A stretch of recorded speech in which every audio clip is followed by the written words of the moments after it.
श्री पितृदेवाय नमो नमः। श्री शिवाय नमस्तुभ्यम। 17 सितंबर 2024 से 2 अक्टूबर तक इस साल श्राद्ध पक्ष की विशेष तिथियां रहेंगी। गुरु जी कहते हैं किसी कारण से अगर ऐसा लगे कि जीवन में वंश में वृद्धि नहीं है, पुत्र रत्न की प्राप्ति नहीं है, तो इसके पीछे भारी कारण होता है कि पितृदोष लगा हुआ है और बच्चों के विवाह की अर्चना हो रही हो, परिवार में कलह कलेश की स्थिति होती है, तो भी इसके पीछे पितृदोष कहा गया है। इन सरल से उपायों को करने से आप इस पितृपक्ष अर्थात श्राद्ध पक्ष में पितृदोष से मुक्ति पा सकते हैं। कहा जाता है 16 दिनों तक हमारे पितृ देवता हमारे घर के आसपास वास करते हैं, हमारे परिवार में रहने आते हैं और हमारे द्वारा दिया गया दान पुण्य और विशेष तौर पर उनके नाम पर किया गया तर्पण इत्यादि उन्हें प्राप्त होता है और वह तृप्त होकर 16 दिन बाद सर्वपितृ अमावस्या के दिन हम सभी को आशीर्वाद देकर अपने लोक की ओर गमन करते हैं। तो आप सभी को कम से कम कुछ भी नहीं कर सके तो इन कार्यों को करने का प्रयत्न करना चाहिए। गुरु जी कहते हैं जब पितृदोष होता है तो परिवार में छोटी सी बात पर, जिस बात पर कभी सोच ही नहीं सकते व्यक्ति, उस बात पर लड़ाई झगड़ा होता है, कलेश होता है, पितृ स्वप्न में दिखाई देते हैं, अधोगति में गए हुए पितृ पूर्ण रूप से तृप्त नहीं होते हैं, तो वह आस किससे करेंगे? अपने वंशजों से, अपने संतान से ही आस करेंगे कि वह भटक रहे हैं और वह उन्हें मुक्ति दे। तो पितृपक्ष साल भर का आने वाला 16 दिनों का ऐसा समय होता है जो कि अद्भुत होता है। कहा जाता है इस समय कोई श्रेष्ठ कार्य सरलतम तरीके से किया जाए तो पितृ देवता मोक्ष को प्राप्त होते हैं, वैकुंठ और शिवलोक में उन्हें निश्चित रूप से स्थान मिलता है और जीवन मरण के चक्र से मुक्ति होकर अधोगति और जो है उनकी तमाम यातनाओं से वह मुक्त होते हैं। गरुड़ पुराण में भी ऐसा लिखा हुआ है। तो देर न करते हुए पहला उपाय जानना शुरू करते हैं। यह उपाय कुल मिलाकर आपके संतान की कोई परीक्षा है, चिड़चिड़ प्रवृत्ति है, कहना नहीं मानते किसी कारण से, या संतान जो है आपको सुख नहीं है, लगता है कि पुत्र रत्न की हमें प्राप्ति हो, संतान हमें मिले, या किसी न किसी तरह से विवाह की अड़चन आपको लगती है कि मेरे विवाह हो जाए, या हर स्वरूप में आप दुख पा रहे हैं और आवश्यक रूप से जीवन में तकलीफ बनी हुई है, तो आपको करना है घर के दरवाजे पर। अब घर के दरवाजे पर दाहिनी तरफ रखिएगा, उल्टी तरफ रखना ज़्यादा सुखद नहीं है। घर के दरवाजे पर आप सभी को एक छोटी सी कटोरी रखनी है, स्टील की, तांबे की, पीतल की, जैसी भी कटोरी हो। प्रथम उपाय में आप रख लीजिएगा और उस कटोरी के अंदर आप सभी 3 चावल के दाने और 3 सफ़ेद फूल जरूर से रखिएगा। सफ़ेद फूल की ही महत्वता है, इस चीज़ को नोट डाउन करते हुए चलिएगा। 3 सफ़ेद फूल, 3 चावल के दाने आपको रखने हैं घर के दरवाजे। अब बिल्कुल बाहर रखेंगे तो कोई उठा ले जाएगा, तो घर के अंदर की तरफ ही आपको रखना है। अब इनको रखते हुए आपको पितरों की 3 बेटियां मैना, धन्या और कला, ठीक है, पितरों की 3 बेटियां हैं धन्या, मैना और कला, इनका स्मरण करना है आप सभी को। और जब रख लेंगे, अब कम से कम रात भर रख सकते हैं, पूरे दिन भर में रख सकते हैं, इच्छा आपकी हो, ताकि इन 3 चावल के दानों में और 3 सफ़ेद फूल में आपके परिवार के सभी पितृदोष समाहित हो जाए। किसी का किया कराया है तो वह इनमें समाहित हो जाए और परिवार में जो व्यक्ति दुख पा रहे हैं, कष्ट कर्ज या परिवार में कोई दोष लगा हुआ है, तो इन चीज़ों में समाहित हो जाए। फिर इसके बाद आपको ले जाना है इसे महादेव के मंदिर में। अब मैना, धन्या और कला का स्मरण करते हुए आपको नंदी महाराज को स्पर्श कराकर इन्हें माता अशोक सुंदरी के स्थान पर जिस व्यक्ति के निमित्त कर रहे हैं, जैसे आप संतान प्राप्ति के लिए, संतान की लंबी उम्र, कर्ज इत्यादि की मुक्ति के लिए, कुल मिलाकर जो व्यक्ति परेशान है उसका नाम गोत्र जरूर से बोलिएगा। नंदीश्वर महादेव का स्पर्श कराकर आपको माता अशोक सुंदरी के स्थान पर इन्हें समर्पित कर देना है। कितना सरल उपाय है, कोई पैसा समय नहीं लगना। दीपक लगा सकते हैं, जल चढ़ा सकते हैं शिवलिंग पर, परंतु सभी चीज़ें जो है विशेष नाम लेकर कीजिएगा, लाभ मिलेगा। ठीक है जी, तो यह बात हो गई प्रथम उपाय की।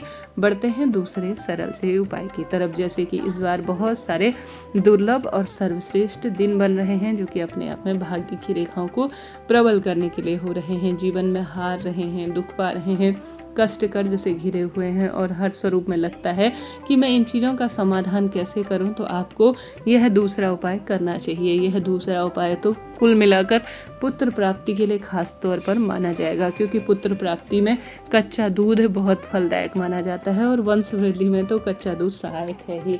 तो कच्चा दूध आपको लेना है। गुरुजी कहते हैं परंतु वंश वृद्धि के लिए पितृपक्ष में अगर कच्चा दूध शिवलिंग पर चढ़ाएंगे तो उसे एक साथ नहीं मिलाना है। कुल मिलाकर आपको कच्चा दूध किसी अलग कटोरी में रखना है, गिलास में रख सकते हैं, और जल का लोटा अपने मटके से भर लेना है। ठीक है, एक में मिक्स नहीं करेंगे जैसे हमेशा आप पंचामृत मिक्स कर लेते हैं या जल के लोटे में आप कच्चा दूध मिला लेते हैं, ऐसा नहीं करना है। ओम सर्व पितृदेवाय नमो नमः कहते हुए नियम बांध लीजिए कि कम से कम 16 दिनों में कभी भी किसी भी दिन, चाहे तो नियम से 16 दिनों में लगातार करें, घर पर करें, शिव मंदिर में करें, इच्छा आपकी है, परंतु आपको सबसे पहले दीप लगाना है और उसके बाद कच्चा दूध चढ़ाना है। ठीक है, ओम सर्व पितृदेवाय नमो नमः कहें या पितृदेवताओं के किसी सरल मंत्र या श्री शिवाय नमस्तुभ्यम मंत्र का जाप करें। अपनी मनोकामना कहें कि मुझे पुत्र रत्न की प्राप्ति हो, प्रभु मैं हार रहा हूँ, दुख पा रहा हूँ, ऐसी प्रार्थना करते हुए पहले कच्चा दूध चढ़ाएं, दीप लगाएं, उसके बाद जल चढ़ाना शुरू करें। ऐसा 16 दिन लगातार अगर आप पुत्र प्राप्ति की इच्छा से करते हैं तो निश्चित रूप से कामना सिद्ध होती है, इस बात की गारंटी है। तो प्रथम वाला उपाय भी एक साथ कर सकते हैं, दूसरा वाला भी उपाय कर सकते हैं। दोनों उपाय को आप लगातार 5-6 दिन या 16 दिन लगातार कर लेंगे तो खाली हाथ कभी भी जीवन नहीं जाएगा, सुखद इनका परिणाम आपको मिलेगा। ठीक है, यह बात हो गई 2 उपाय की। बढ़ते हैं तीसरे उपाय की तरफ। जैसा कि आप जानते होंगे यह पितृपक्ष में किसी भी दिन किया जाने वाला उपाय है, चाहे तो 16 के 16 दिन भी कर सकते हैं, इच्छा शक्ति सामर्थ्य आपकी है। 16 दिनों में चमत्कार आएगा, बदलाव होंगे, इस बात की गारंटी है।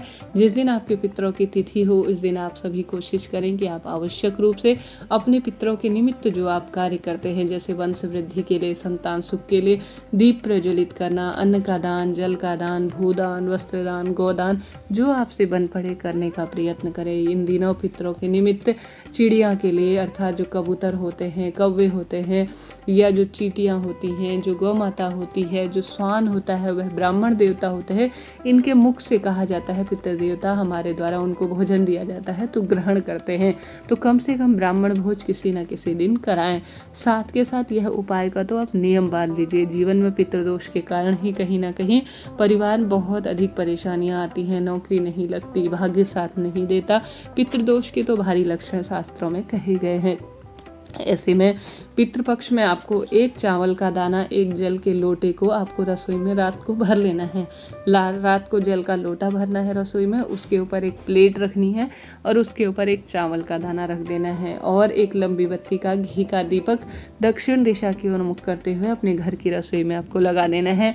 मन में भाव करना है कि मेरी अधोगति में गए हुए पितृ इससे तृप्त हो जाए और उनका तारण हो, ऐसी प्रार्थना करते हुए भले ही आपके घर पर तर्पण हो गया हो, गया में श्राद्ध कर आ गए हों या सब तरह से कार्य करते हैं तो भी अब जल का लोटा रसोई में रखें, उसके ऊपर एक प्लेट ढकें, उसके ऊपर 1 चावल का दाना, आसपास दीपक लगाने के बाद सुबह उठते ही इस जो है विशेष तौर पर जल के लोटे को घर के दरवाजे पर छिड़क दीजिए और प्रत्येक महिला पुरुष को यह जो चावल का दाना है मेरे पितृ तृप्त हों इस भावना से शिवलिंग पर समर्पित कर देना है। गुरुजी कहते हैं 16 दिनों में जो नियम बांध लेता है, एक रसोई में दीपक लगाकर 1 चावल का दाना और 1 जल का लोटा रखकर जो है पितृ देवताओं का स्मरण ध्यान करते हुए उसका भाग्य खुल जाता है और पितृ देवता उससे तृप्त होते हैं और आशीर्वाद अपने वंशजों को निश्चित रूप से देते हैं। करके देखिएगा, जीवन में बदलाव आना निश्चित है। हार रहे हैं, दुख आ रहे हैं, तकलीफ में घिरे हुए हैं तो अपने पितरों को मना लीजिए, नहीं तो दर दर की ठोकरें खाने से कोई नहीं रोक सकता। आप सभी को इससे पहले वीडियो के माध्यम से बताया गया है कि आप कैसे, कब, किस स्वरूप में विशेष तौर पर उद्यापन करें या नहीं, पशुपति व्रत कैसे कर सकते हैं, इन दिनों यात्रा इत्यादि के लिए आप जो पूछ रहे हैं उनकी भी जानकारी पितृपक्ष से संबंधित बातों में वीडियो जारी करके दे दिया गया है। कृपया उस वीडियो को देखिएगा।